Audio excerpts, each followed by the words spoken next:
Thank you very much, Randy. It's a pleasure to be here, and what a morning. I mean, I give a number of talks, but I can't think of a time that I came away with more to think about and really digest than I've heard this morning and last night.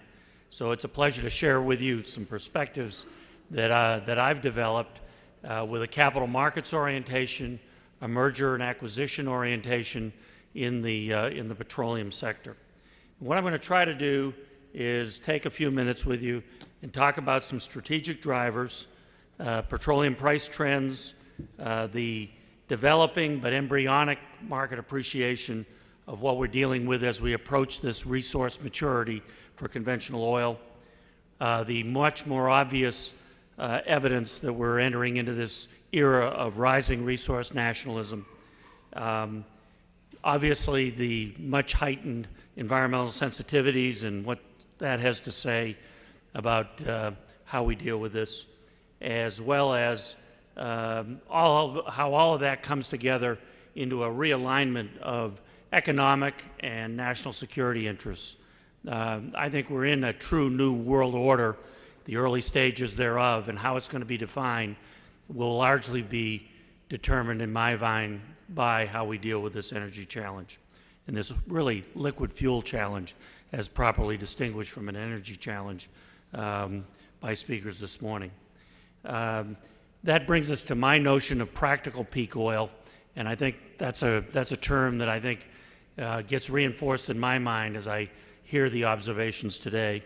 And then finally, a word or two about peak gas and something that's the rage on Wall Street as a concept, but with very little focus, I think, on the energy dimension, this notion of Black Swan events. I'll come back to that a little later. Let's talk about pricing for just a moment. And this chart, I think, really captures some of the issues we're dealing with because this is from 2003 onward. And if you look back there in 2003, we had what technical traders said was a double top. And that usually would say, well, it ought to go down from here and from there. And a number of people said, yeah, it will. But then lo and behold, they had another chance to say the same thing. And then they had another chance. And then they had another chance.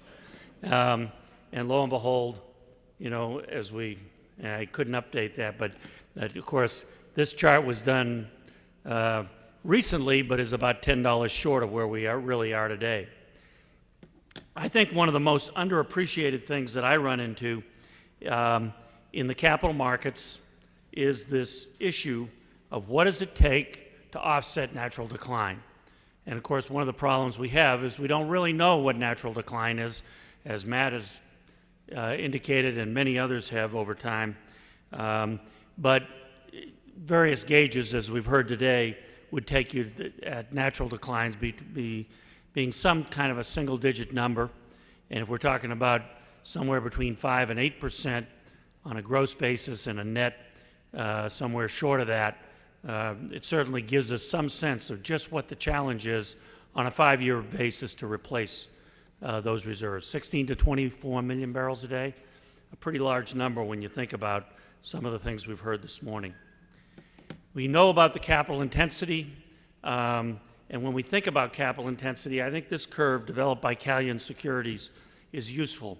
It's a 30-year regression of showing the relationship, the statistical relationship, if you will, between capital spending to meet oil demand and over those years. And the long yellow line shows a curve a little less than 45 degrees, a red line for the last 10 years, curve that's really 45 degrees or a little higher, and then most recently, the last 2 years worth of data and an estimate for 07, a further steepening of that curve. When we get to a vertical line, we know we're in trouble, and we're certainly approaching that. Now, as Matt says, maybe we're just having some bad years, but let's hope it's just that. The market appreciation, I think, of resource maturity is also certainly reinforced by finding and development costs. But the problem with this chart is these numbers are the ones that are used by data-driven analysts in our capital markets, but they do systemically understate the numbers. And so while we have seen it go from a little less than $7 a barrel early in this decade to over $16 a barrel on the most recent numbers for last year. We know, as we find players in the industry who once were really reticent to show anything in the double-digit price per barrel finding cost category, now find really nothing to be ashamed of if you can put reserves on the margin in the $20 to $25 a barrel range. And that's partly a function of oil field inflation. We know that's a big issue, but it's also a function of the finding trends that we've heard so much about today. And this gets into the area that I deal with, mergers and acquisitions. Both mergers, acquisitions, and asset divestitures. This is a plot of the activity, the dollar activity that we've seen in the asset market for oil and gas. And what we see most recently in the bar to the far right is that here through the first 8 months of this year, we've fully matched last year's full year numbers, and we can see the kind of growth in activity for asset-based transactions in this business. Why? A lot of different reasons, but more than any single reason in my mind is the lack of effective results with the drill bit and a desire to augment positions as much as possible, certainly throughout North America, but even on a global basis with acquisitions that fit into the portfolio, and where in most cases where we're dealing with buyers, they do have a game plan for more intensely exploiting those resources, but they see the risk-adjusted returns on that being competitive given what they're dealing with on the grassroots exploration side.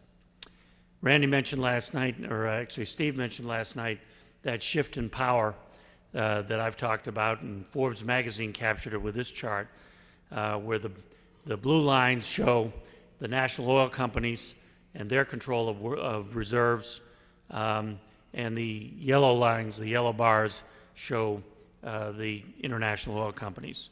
There's at N 13, 14 slots to the right is Exxon, and then we have BP, and then we have Royal Dutch Shell and Chevron and so on.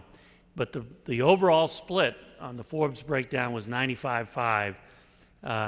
And I went back and looked at this and felt that there was probably some judgment involved, and that if you give full credit to the NOCs, it comes out to about this.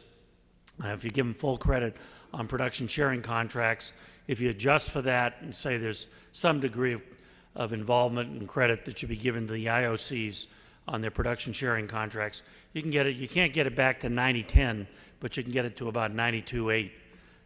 That's a difference with, but no real distinction, or it's a distinction without a real meaningful difference, I guess, be better put. This rising resource nationalism is important, and it's important because it really is one of the dynamics that I think we're finding our markets are only beginning to appreciate what it's all about. And I list here just a few of the countries where this is at work. Quite clearly, the leadership of Venezuela throughout Latin America has given rise to changed policies toward resource development, exports, etc. Within the Middle East, it's been there long term, but certainly as they see what's going on in the rest of the world, it has to affect their judgments, their behavior, and their judgments about what's in their national interest. So it's not simply sitting here on my part and criticizing them for the positions they take.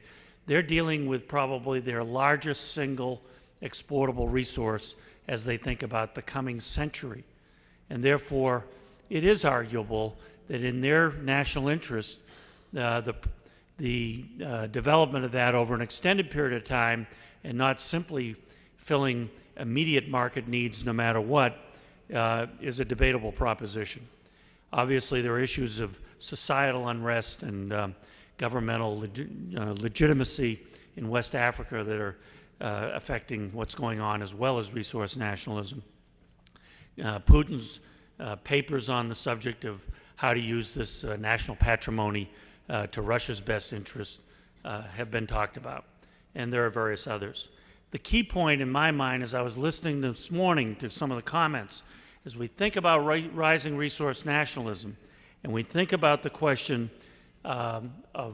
as we come up on this peak oil event that we've talked about, as we've come up on that issue of not even getting to peak oil, but getting to the point where the growth in oil supply is exceeded by the growth in global demand, and that's the real crunch point, we need to recognize as we get price signals, there really is an issue of whether price signals are going to work and how well they're going to work. And the reason for that is that there's a perverse incentive for those who have determined that it's in their national interest to stretch out the supplies in order to have something at the end of this century as well that's still meaningful in their picture. And therefore, you can get, the higher the price goes, the less need there is to fully meet that market. And therefore, supply availability at higher prices is not a foregone conclusion when certain national policies are brought into effect.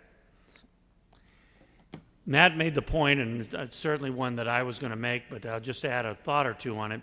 You know, all this focus that's developed coming out of Al Gore's Inconvenient Truth and his movie and his book has created something that almost borders on a national panic about something that's well out there. And I'm not saying there aren't points of concern here, but it does raise that question of where is it in the overall priority of things. And certainly, as this chart shows, when we look at emissions per unit of economic output, there are real issues that have never been addressed in Kyoto, have yet to be addressed in the next round that's contemplated post-Kyoto. And as China now is virtually on the point of exceeding the U.S. in absolute emissions, those will have to be taken into account.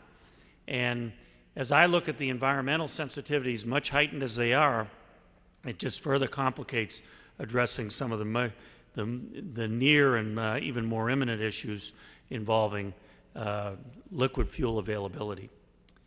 And that leads me to one of the major points I've tried to make in my talks in recent times. Let's recognize what's really happened in really a relatively short period of time, largely post 9/11, not particularly caused by it, but it's not a bad marker to start thinking about it. The degree of realignment between Russia and China today exceeds anything that in my studies and my own personal experience was achieved during the Cold War. That commonality of interest between Russia and China, with Russia providing oil and gas availability to China, and Iran doing the same, and Russia having geopolitical interests in that neighborhood, as in both of those cases. And you see a triangle of power and a commonality of interest emerge, supplemented by an alignment, not always on all issues, between Iran and India, with the pipeline for peace that's been proposed, and between Russia and Iran, with Russia's ambitions to be involved in that pipeline for peace and other aspects with its nuclear assistance to Iran for, quote, peaceful purposes. And then in the neighborhood, or in the backyard of that, if you will, I've highlighted Saudi Arabia, which cannot ignore what's going on in the neighborhood. So this realignment of economic and national security interests has, I think, been looked at far too shallowly and far too superficially, because I think these ties that are developing are going to be major ties as we move forward in dealing with true global issues, including the one that's the subject of this conference. That brings me to this book. There's a book out now called The Black Swan. Some of you, I'm sure, have heard of it. The subtitle is The Impact of the Highly Improbable. Now, for this audience, to think of some of the things we're talking about as improbable is pretty improbable. But I think there is a point to recognize that, notwithstanding the large number of hits that Matt mentioned when you Google peak oil today, within the universe of our society, there's still a relatively low recognition of just what we're dealing with. Within the universe I deal with in capital markets and in the petroleum industry and the merger and acquisition markets, there's a remarkable denial is probably the best term. Because of the implications and because it's so difficult to come to grips with the implications, the willingness to fully contemplate what this is all about, this is still viewed, what we heard at lunch, what we heard this morning, I think is still viewed effectively as improbable, even though it's far more arguable avoiding it is the real improbable. So as I read this book, I was struck by the observations, because the focus was mostly on financial market aberrations. The focus on how could a long-term capital markets meltdown occur as it did in the late 90s, when you had Nobel Prize winning economists supposedly doing the data and knowing what they were all about. And of course the answer is that if you're too data driven, you don't really understand the quality of the data or the ability to have many standard deviation events, and then in fact it can occur, and it did occur, and it could have been far more serious than it turned out to be, but for some pretty quick resuscitation that was applied to the markets. Well, with respect to this, I think we've got candidates for Black Swan events that come out of this. It's really the second and third order consequences of what we've been contemplating today. So let me try to develop that thought a little bit further. You know, the Economist magazine recently posed this notion that a good time for a squeeze, and are there not benefits from tighter credit? Certainly with respect to what we're dealing with, it's arguable an economic slowdown buys time to wiggle through some of the challenges that we've heard about from many of our speakers. That said, to the degree some of the things we're dealing with in the markets amount to a tsunami, we need to be careful about counting on an economic slowdown to really solve any long-term problems. And in point of fact, when things are data-driven, one needs to be careful of that. You know, the comment was used earlier today about looking in the rearview mirror.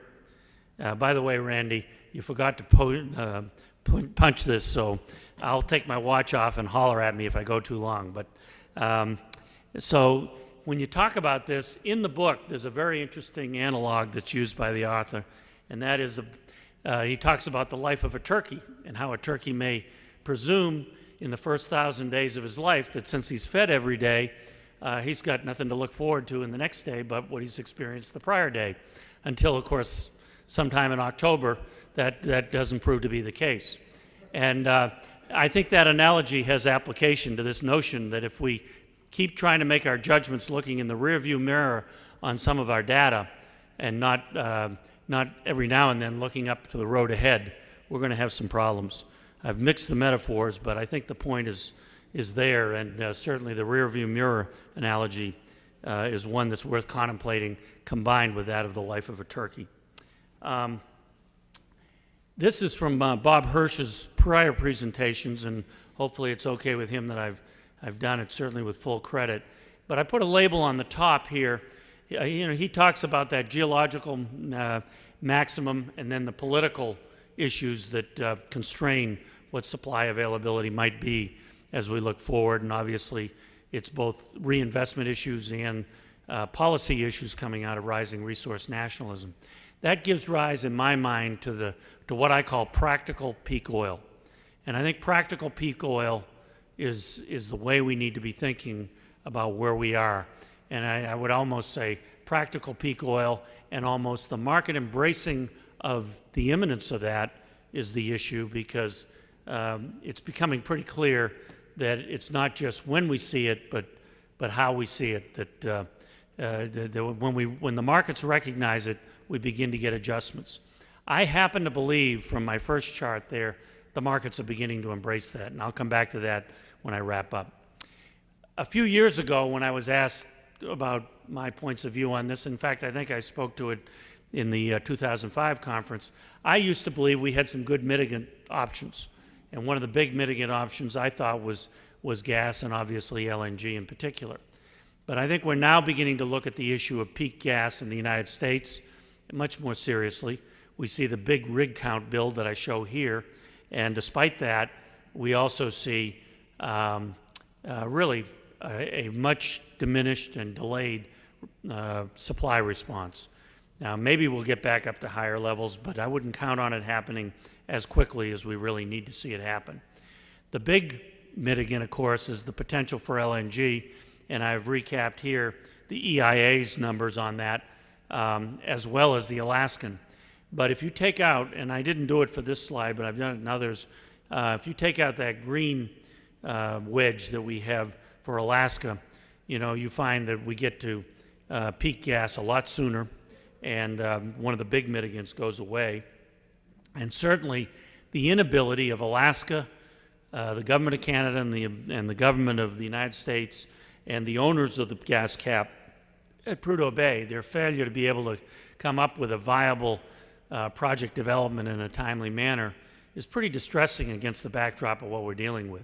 So I think to view gas as other than also peaking almost coincidentally or with a minor lag versus oil is unrealistic. There's a potential, however, for a real head fake in the next 6 to 12 months. We're about to see the Rockies gas pipeline come into the upper Midwest. That's going to create, in my view, back pressure down in the mid-continent for Fayetteville gas, for Barnett gas, for new LNG coming in starting next spring to the Gulf Coast, and for the growth from the Independence Hub, which is bringing in deepwater gas. And so we could have gas continue to be distressed, at least relative to oil at this time, and create a degree of comfort that is very delusional. So I just bring that up as a cautious and point of caution.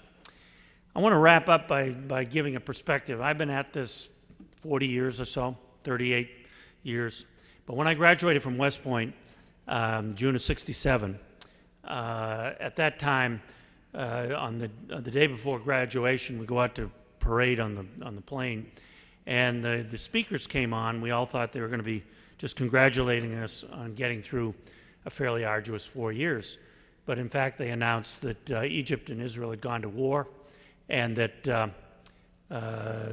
the Suez Canal was closed. And as it turned out, of course, we know that that had cut off the short-haul route for Middle East oil to get to Europe and to a degree to get to the U.S. It should have been the first oil crisis, but it wasn't. I think the move in oil prices was minor, 25 cents a barrel, up and then right back down to something like $2.75 a barrel. 6 years later, when we were post the U.S. peak, we had the threat of an ineffective embargo that more than tripled prices, and they never came back into single-digit territory for anything other than a transitory period. And so, I think there is a lesson in that first peaking event, and I've recapped here some of the things that happened. And not to say past is totally prologue, because I'm not convinced it is, but I would observe that it took a while to recognize what we were dealing with, and that came out in some comments today. It took 3 years for us to really realize what that was all about. Then we got that first tripling coincident with the Yom Kippur War.